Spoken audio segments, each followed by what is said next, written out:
Dalam nama Bapa dan Putra dan Roh Kudus. Amin. Allah Bapa di surga, kami mengucap syukur dan terima kasih ya Bapa, bahwa Engkau mengungkapkan dirimu, menyatakan dirimu dengan berbagai macam cara, supaya kami manusia mampu mengerti dan memahami bagaimana cara dan kehendak-Mu untuk menyatakan kehendak-Mu bagi kami. Lewat alam, lewat peristiwa, lewat pribadi, lewat mimpi, dan berbagai macam cara dan bentuknya. Terima kasih Tuhan, bantu kami supaya kami memiliki kepekaan dan ketajaman, sehingga kehendak-Mu dapat kami memahami dengan baik. Terpujilah nama-Mu kini dan sepanjang segala masa. Amin.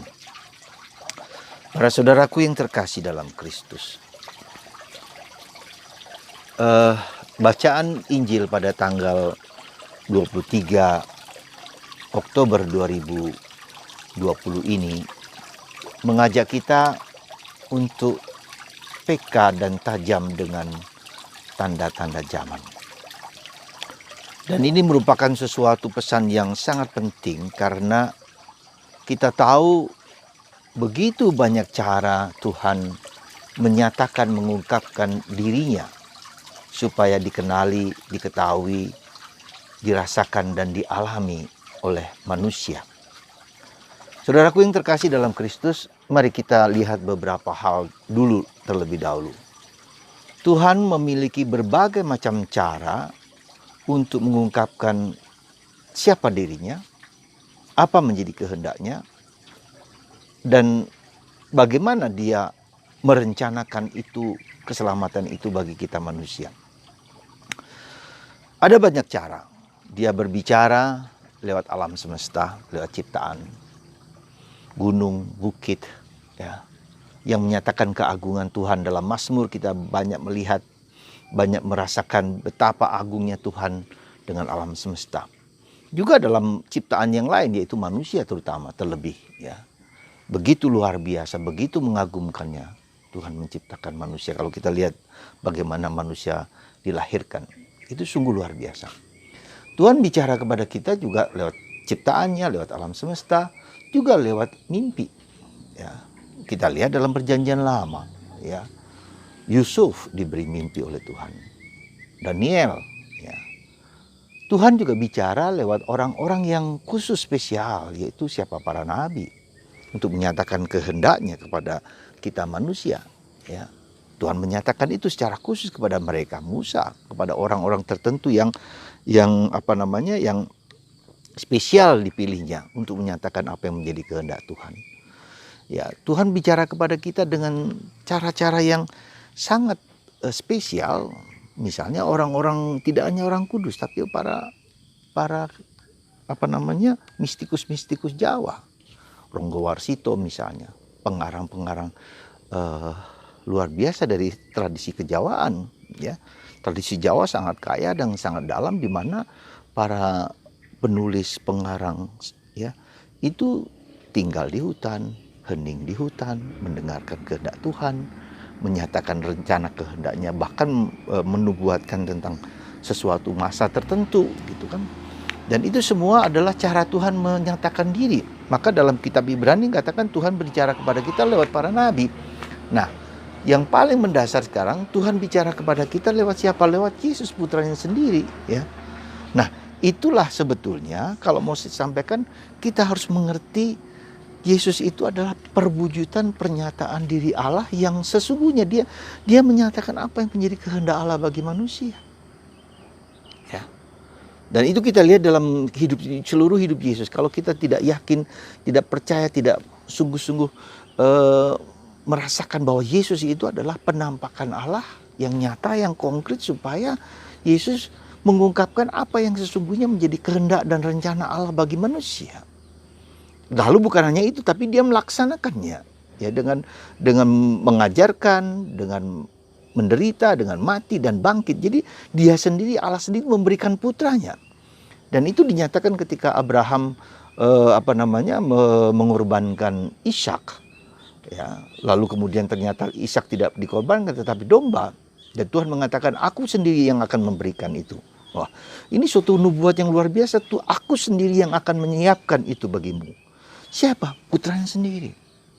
Nah, jadi bagaimana cara kita mengenali kehendak Allah? Bagaimana kita menyadari, menyatakan mengenali dan menerima, mengakui kehendak Allah? Ya lewat putranya Yesus. Ya, disitulah bukannya tanda yang Tuhan berikan, tetapi dalam diri Yesus itulah. Ya, nah dalam diri Yesus itu apa? Yang kita lihat, kita bergaul dengan kitab suci, kitab yang dia menyatakan tentang dirinya sendiri, gitu. Nah, itu yang jadi kecintaan kita akan kitab suci itu merupakan tanda, simbol bahwa kita, ya, simbol tanda bahwa kita itu sungguh-sungguh dalam menghayati kehidupan kita dengan lebih baik. Itu pertama.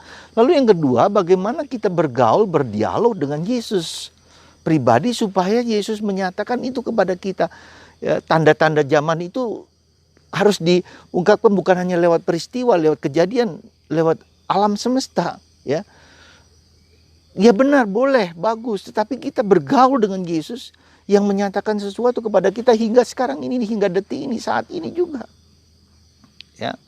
Nah, pergaulan dengan Yesus itulah yang menjadi kunci bahwa kita semakin mengenal kehendak Tuhan.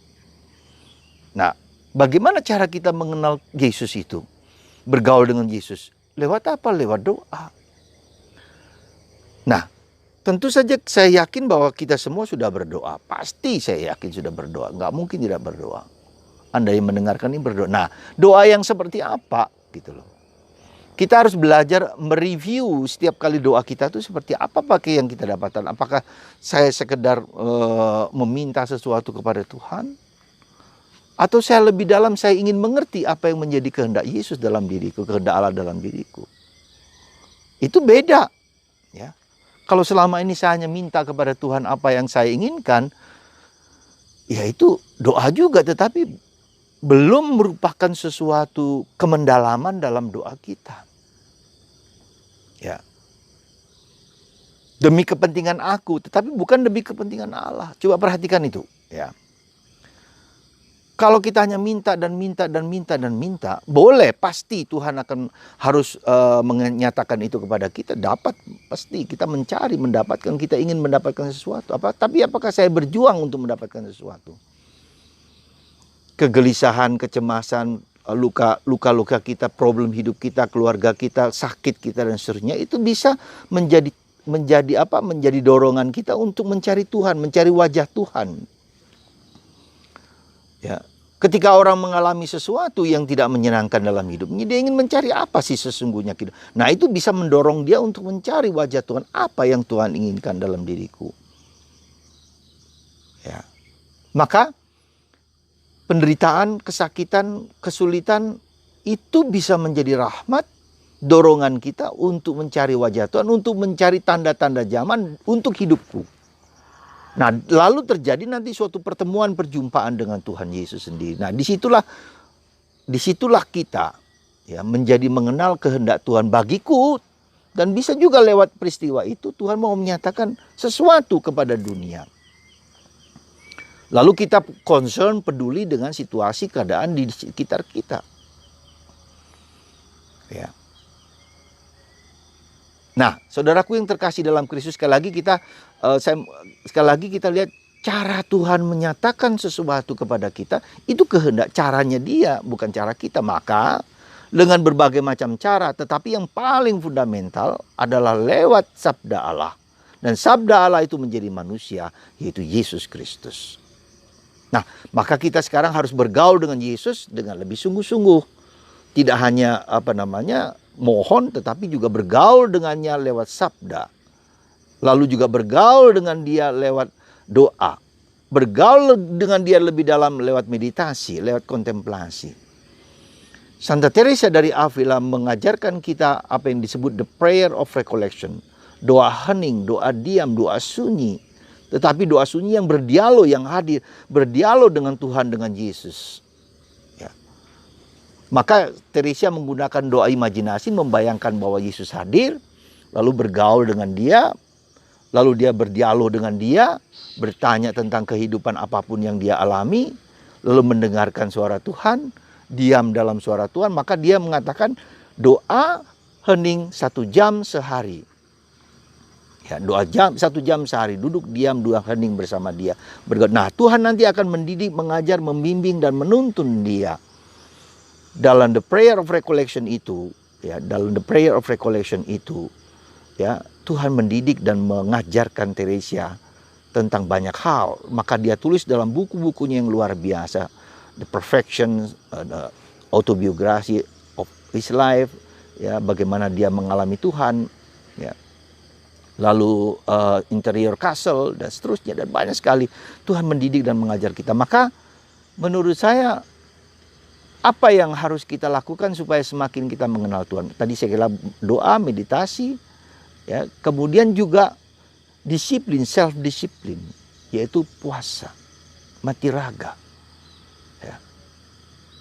Semakin ingin dalam hidup kita, karena kita harus mengatur raga kita, mengatur keinginan kita, mengatur nafsu kita, yang seringkali tidak terbatas dan tidak bisa dibatasi. Dia ingin segala sesuatu, apa saja yang dia inginkan. Maka harus belajar berpuasa, belajar mengatur emosi, belajar mengatur kekuatan nafsu-nafsu badannya kita. Itu harus kita atur. Ya. Maka ketika kita belajar mengatur itu, maka kita semakin mendengarkan kehendak Allah. Melihat tanda-tanda zaman seperti sekarang ini COVID-19. Apa yang Tuhan katakan lewat peristiwa ini? Apa yang Tuhan mau katakan, mau sampaikan ke peristiwa ini? Ada banyak orang menafsirkan ini tanda bahwa Tuhan akan datang lagi, ini tanda bahwa Tuhan marah, ini tanda bahwa Tuhan A, B, dan C, dan C. Boleh-boleh saja, sah-sah saja.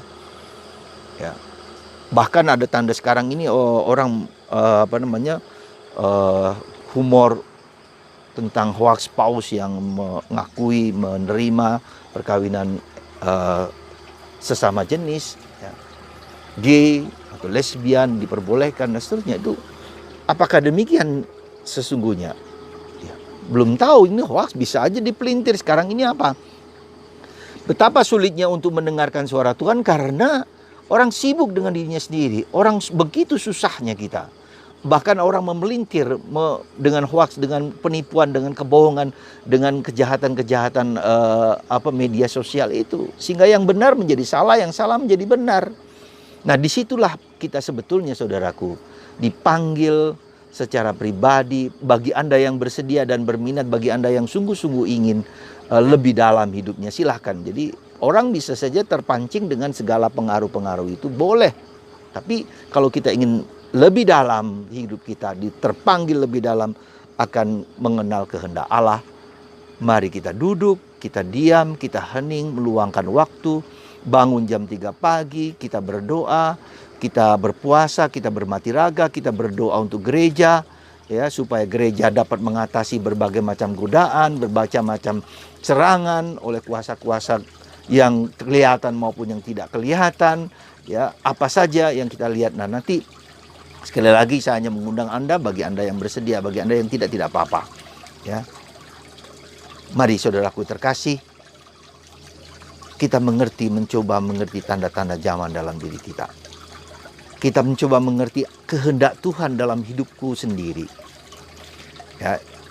Kenapa itu harus kita lakukan? Supaya kita hidup bukan dari luar ke dalam, tapi dari dalam ke luar. Kita belajar mendengarkan dari dalam batin kita yang terdalam, di mana Tuhan hadir sekali lagi. Jadi tadi dikatakan mengenal Yesus, juga artinya Roh Kudus yang dalam diri kita. Kita mendengarkan roh yang Tuhan berikan dalam diri kita itu. Dengan hening, dengan sunyi, dengan meditasi, dengan berdoa, kita mendengarkan suara Tuhan di dalam batin kita yang terdalam. Dan itulah kuncinya. Sehingga kita mendengarkan, dan itu tidak mudah, dan itu tidak gampang. Suara Tuhan adalah suara yang lembut sekali, tapi sangat powerful. Anda mau? Anda bersedia? Anda mau lebih dalam hubungan dengan Tuhan? Monggo. Bila tidak juga tidak apa-apa. Itu tergantung Anda masing-masing. Dan itu akan membantu kita menjawab berbagai macam misteri-misteri kehidupan yang mungkin tidak kita fahami dan tidak kita mengerti. Dan kita juga tidak akan dimengerti oleh orang lain. Kita lihat banyak nabi, banyak orang-orang yang apa namanya yang masuk dalam dunia yang seperti ini tidak dimengerti oleh orang lain, dan benar. Maka mari saudaraku terkasih, semoga kita digerakkan untuk semakin mengenal kehendak Tuhan lewat peristiwa-peristiwa, lewat kejadian di sekitar kita, lewat batin kita yang mendalam, lewat doa-doa kita. Dan Tuhan akan memakai Anda semua secara pribadi untuk suatu misi-misi tertentu yang harus kita dengarkan. Nah, kalau kita sudah tahu misi Allah dalam hidup kita, ada klik di sana. Dan itu akan menjadi Anda dipanggil untuk suatu karya yang luar biasa. Tuhan memberkati Anda, menguatkan Anda dan meneguhkan Anda untuk terus mencari wajah Tuhan dalam nama Bapa dan Putra dan Roh Kudus. Amin.